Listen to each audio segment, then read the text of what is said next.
À cet instant précis, tout pourrait s'arrêter. Un pas en avant et le vide.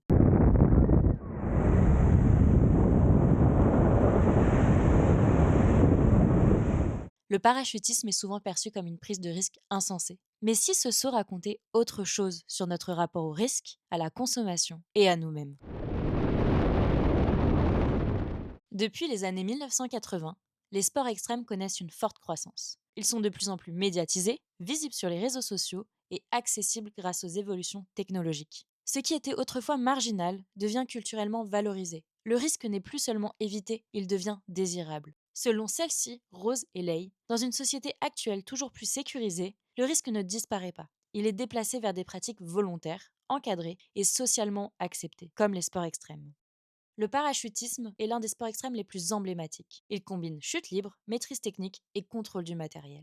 À la fin des années 1980, le parachutisme connaît une forte expansion. Aujourd'hui en France, on compte 500 000 sauts par an. Mais ce sport n'est pas seulement une expérience individuelle, il s'inscrit dans une histoire et une culture spécifiques. À l'origine, le parachutisme n'est pas un loisir. C'est un outil militaire conçu pour survivre à une situation extrême. Dans les années 1960 et 1970, la pratique se diffuse dans le civil. Mais à cette époque, sauter reste une prise de risque majeure. Le matériel est lourd, peu fiable et l'erreur laisse très peu de marge. À partir des années 1980, tout change. Les progrès techniques transforment le parachutisme. Les parachutes deviennent plus légers, plus précis, plus sûrs. Sauter devient alors un risque accepté et maîtrisé. C'est cette transformation qui ouvre la voie au parachutisme sportif moderne. Malgré ces progrès, le risque reste bien réel. Alors, pourquoi des individus continuent-ils à sauter volontairement dans le vide? C'est précisément ce que nous avons cherché à comprendre en allant à la rencontre de différents profils de pratiquants et en nous appuyant sur des travaux de chercheurs en marketing et en sciences sociales. Dans une étude publiée dans le Journal of Consumer Research, les chercheurs en marketing, celle-ci Rose et Lay, analysent le parachutisme comme une forme de consommation à risque élevé. Le risque ne s'étale pas dans le temps. Il est concentré dans quelques secondes très précises, celle de la chute et de l'ouverture du parachute. Les auteurs montrent surtout une chose essentielle, les pratiquants savent, ils connaissent le danger. Le risque n'est ni ignoré, ni minimisé. Le rapport à la mort est donc présent, mais il est réfléchi, conscient, intégré. J'ai l'impression que dans ma vie, plus je fais des choses qui me rapprochent de la mort, plus je me sens vivant. Plus il y a cette stimulation en moi qui me dit ah ouais là c'est cool là c'est bien.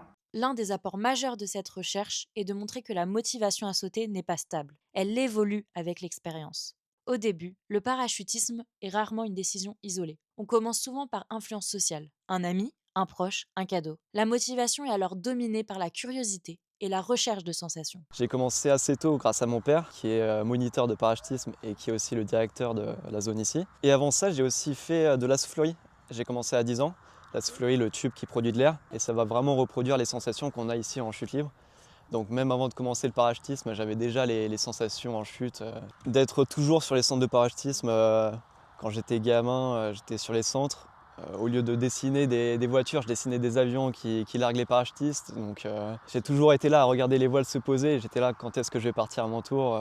Donc voilà, c'est la réalisation d'un rêve d'enfant. Alors déjà, j'ai toujours rêvé de sauter en parachute depuis que je suis tout petit. À l'époque, je faisais des rêves où je volais comme Peter Pan. Donc, je savais qu'il fallait absolument qu'un jour je sois dans les airs. Et donc, à l'époque, mes copains m'ont fait la plus grande des surprises pour mon anniversaire. Ils m'ont offert un saut en parachute avec mes parents. Et donc, j'ai effectué un tandem au Havre. Alors, à la base, j'avais pas du tout prévu de sauter. J'étais partie là-bas pour suivre une personne pour le film. Et ce sont toutes les personnes là-bas qui m'ont poussée à faire ce grand saut. Et c'était juste incroyable. Mais une question se pose. Si le premier saut est souvent unique, qu'est-ce qui donne envie de revenir? Les chercheurs montrent que le premier saut ne crée pas seulement de l'adrénaline, mais un sentiment très fort d'auto-efficacité. Avoir sauté une fois, c'est avoir prouvé que l'on en était capable. Et vraiment, une fois que le parachute s'ouvre, enfin déjà même pendant la chute libre, je prenais le temps de regarder à gauche, à droite, j'étais déjà dans le kiff quoi, c'était déjà que du kiff. Et donc le parachute s'ouvre, pareil, le fait de réaliser ce que j'ai fait et le fait de se dire waouh c'était ça, puis après tu arrives, en fait c'est déjà fini quoi, la chute dure 40 secondes, et le tout en 5 minutes c'est fait. Et t'as sauté d'un avion à 4 mm mon gars, et donc c'était juste fou. Il fallait absolument que je remonte. J'avais qu'une envie, c'est de remonter. Et c'est là où tu découvres la vie, mais vraiment. C'est-à-dire que là, j'ai vécu des sensations que jamais de ma vie j'avais senties auparavant. Des trucs qui sont indescriptibles. Mais le fait de le faire, c'est de la fierté, de l'accomplissement de soi. Avec la répétition des sauts, la peur change de nature. Les pratiquants ne parlent plus d'une peur de mourir. La recherche de sensations laisse progressivement place à la maîtrise technique et à la performance. Parce que le sport, en fait, il est tellement large. On peut faire la wingsuit, on peut faire du tête en bas, on peut faire du tête en haut, on peut faire de la track, qui est une discipline où on doit parcourir une distance à plusieurs, horizontale. Après, on peut faire des transitions. Il y a tellement de positions qui sont plus ou moins compliquées que la marge de progression.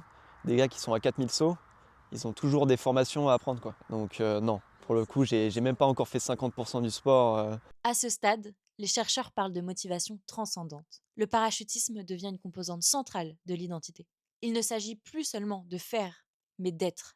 On ne fait plus du parachutisme, on devient parachutiste. Le psychologue Mihai Csikszentmihalyi décrit un état appelé flow. C'est un moment de concentration totale, où l'individu est entièrement absorbé par l'action. Dans cet état, la peur, le doute et même la conscience du temps disparaissent. Les descriptions faites par les parachutistes correspondent exactement à cet état de flow. L'anthropologue Victor Turner parle de communitas pour désigner un sentiment de fraternité intense qui naît lors d'expériences rituelles partagées.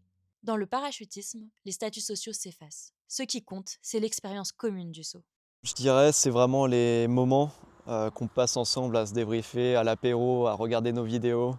C'est vraiment quand on se regroupe, c'est le partage. Voilà, je cherchais le mot. Et en fait, ce que j'aime avec ces gens-là qui pratiquent le parachutisme, c'est que déjà, t'as tout, t'as tous les milieux. T'as beau avoir des cadres, je sais pas, qui travaillent dans l'énergie, des ingénieurs, des paysans, des agriculteurs, qui en fait que cette mixité sociale, elle se recentre plus autour de ce qui nous entoure d'habitude, mais on parle que d'une chose, le parachute.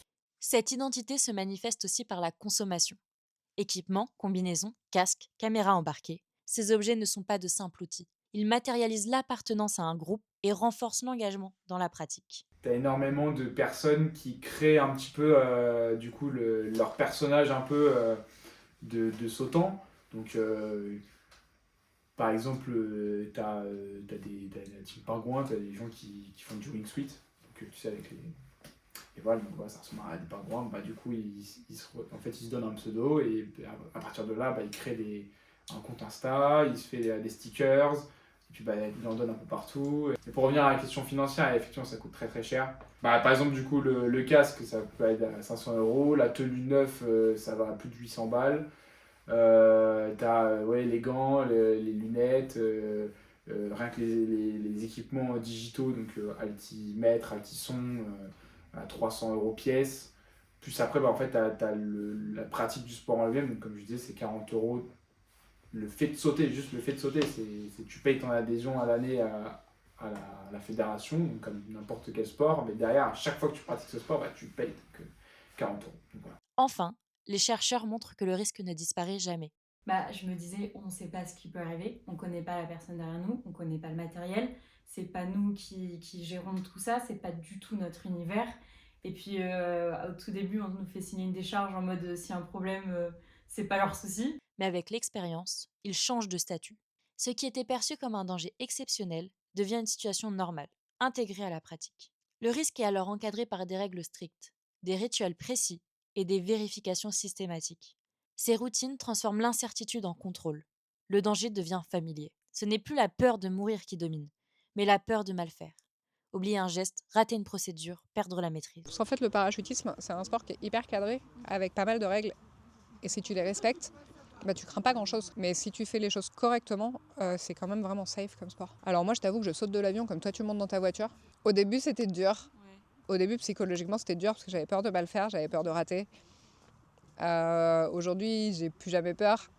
Oui, j'ai la responsabilité de la personne, mais je fais ça toute la journée. Donc c'est quelque chose qui est bien ancré. Et non, aujourd'hui, ça me fait plus peur, mais parce que j'ai acquis en expérience, en saut. Et non, ça ne m'impressionne plus. Mais ça m'a beaucoup impressionné au départ. La plus grande majorité des erreurs et des accidents qui arrivent, c'est lié à des erreurs humaines. Derrière, il y a Tu vois, par exemple, ton parachute s'il est mal plié, c'est pas le sac qui est défectueux, c'était le pliage, donc c'est quelqu'un qui est derrière. Les parachutistes continuent de sauter parce qu'au bord du vide, ils cessent de jouer un rôle. Là-haut, tout redevient vrai. La peur, la maîtrise, la vie. Ce n'est pas un défi lancé à la mort, c'est un rappel de ce que signifie exister. Et vous, jusqu'où iriez-vous pour vous envoyer en l'air autrement ?